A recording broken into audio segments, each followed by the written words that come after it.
It is fun as a modern quilter to look back at some classic designs and study their similarities and their differences and dive into the history, where they get their names.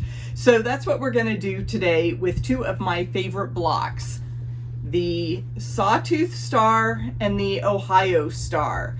You may never have considered how similar these two blocks are. So come along as we explore and have our own version of Battle of the Stars. There are two components to our Sawtooth Star. We've got our basic layout, which is the center and the background squares. And then we have these flying geese units that become the star points. Or I suppose you could do half square triangles if you prefer that.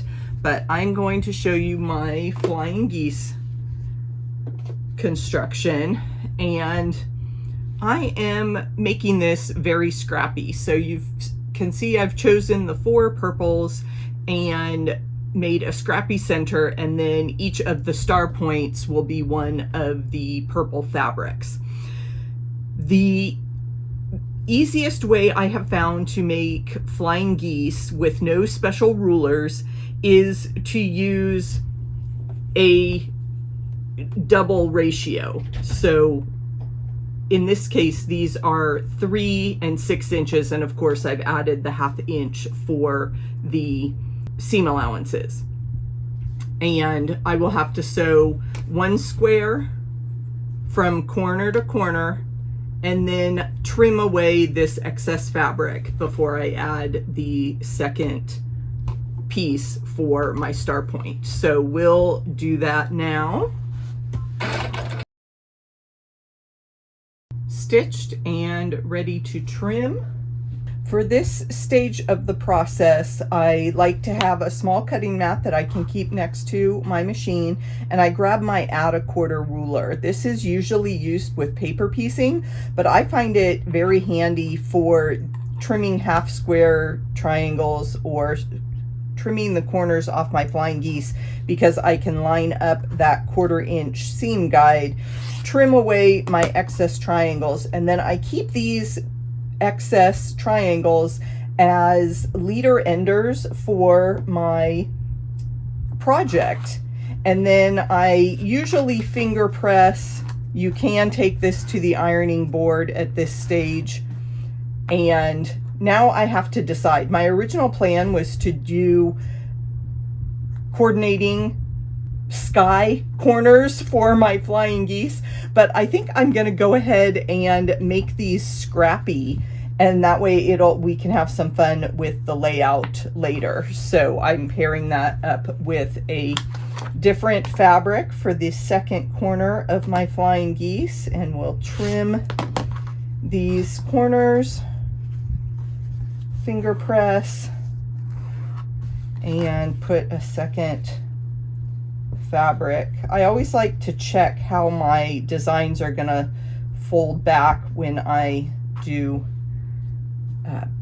diagonal seams on a directional print, or this one has rows in it, so that kind of gives it a directional feel, whether you want your rows to go horizontal or vertical on your final piece.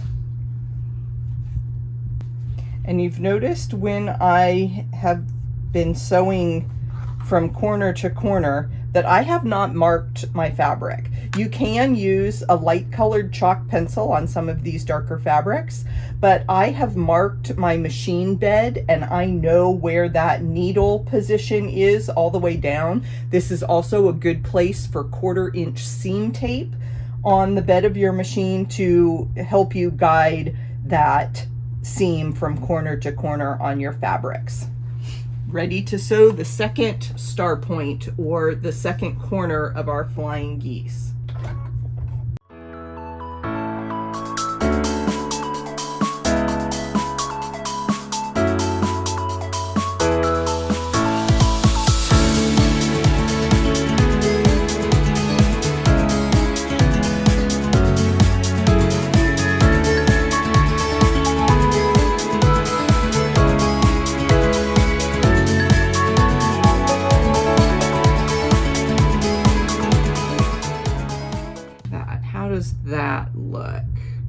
tea cool, keeping the scrappy feel of this block.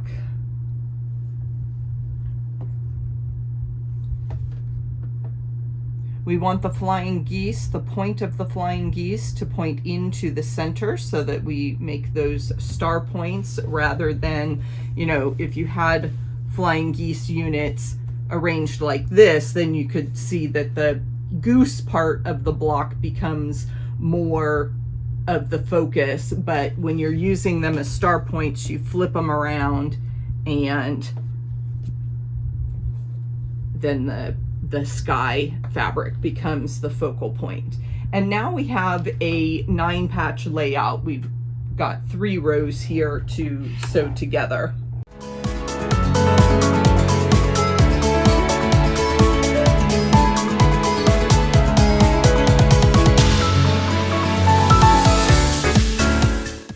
Now, to line these blocks up and to ensure that I don't chop off the point of my flying goose, I'm going to aim for the cross of the stitches. I'm going to aim my needle right there. That is my 1/4 inch seam.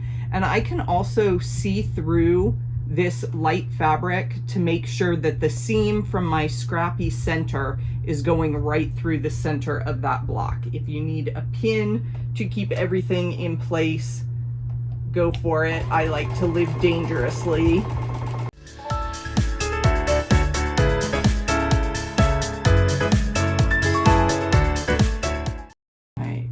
Press my top and bottom rows out to the corner squares, and then that means that this center row will be pressed towards the center fabric so that my seams continue to nest. And again, for ease of filming, I am finger pressing, and I will iron the whole block at the end. So again, these come to our nested seams to sew our rows together. At this stage, I do grab a pin to secure those rows.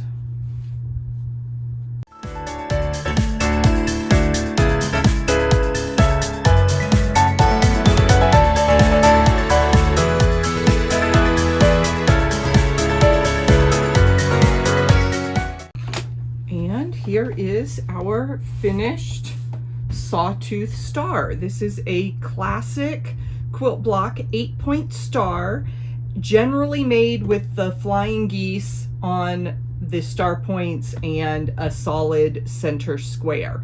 But you can almost see, if I turn that on point, how it suddenly becomes the Ohio star. And that's what I was fascinated by, is the similarity between these 2 points and how they get a different name when they are just turned that little bit. So with the Ohio star, we're focused on this hourglass part, and it becomes a square in a square look for the center. So let's compare that construction.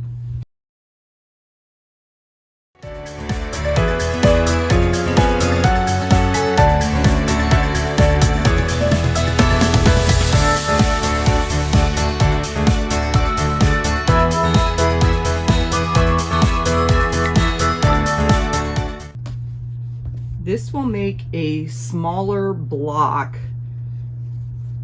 because it is only the 3 squares, whereas the Sawtooth Star, we needed 4 units across, so that center square was larger. So I think I am going to continue the scrappy theme and fill in this center with little bits of those 4 fabrics. Okay, I've got all my components trimmed to the same size so we can lay out this Ohio star. Again, we've got our scrappy center and our corners. And then we have our hourglass pieces that make up the star points. And again, this is a 9-patch block that we're going to sew in rows. And then we will compare it to our Sawtooth Star.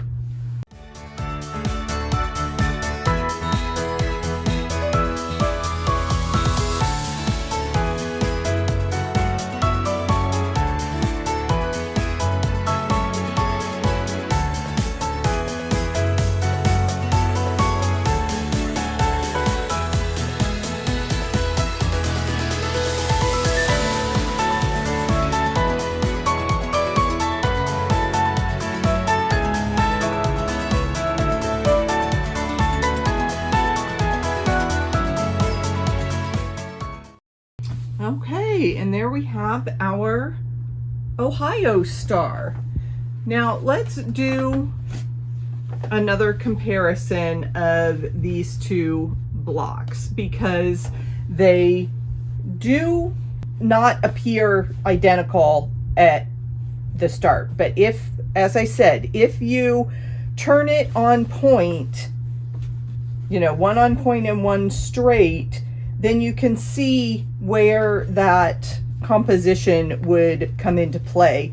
And I could have made this even more dramatic comparison if I had made this center out of half square triangles. Then it would look like that square in a square effect that you get from the Ohio Star. So straight setting, they don't appear to have similar construction. Like I said, we've got flying geese and quarter square triangles, but I really like the similarity of those blocks. And if we added some more to this Ohio Star, it would certainly grow to look even more similar to its Sawtooth Star companion. So really fun to dive into these classic blocks. Okay, we've seen the two different construction methods, and now it's time to vote for the winner of our Battle of the Stars. Is it going to be the Sawtooth Star with a flying geese construction or the Ohio Star with those quarter square triangles? Let me know in the comments which is your favorite. I love to explore different quilt blocks and put my own spin on things. If you've enjoyed this comparison of the classics, why don't you take a journey with me as we do something a little bit different and stretch our quilt blocks. See you in the next video.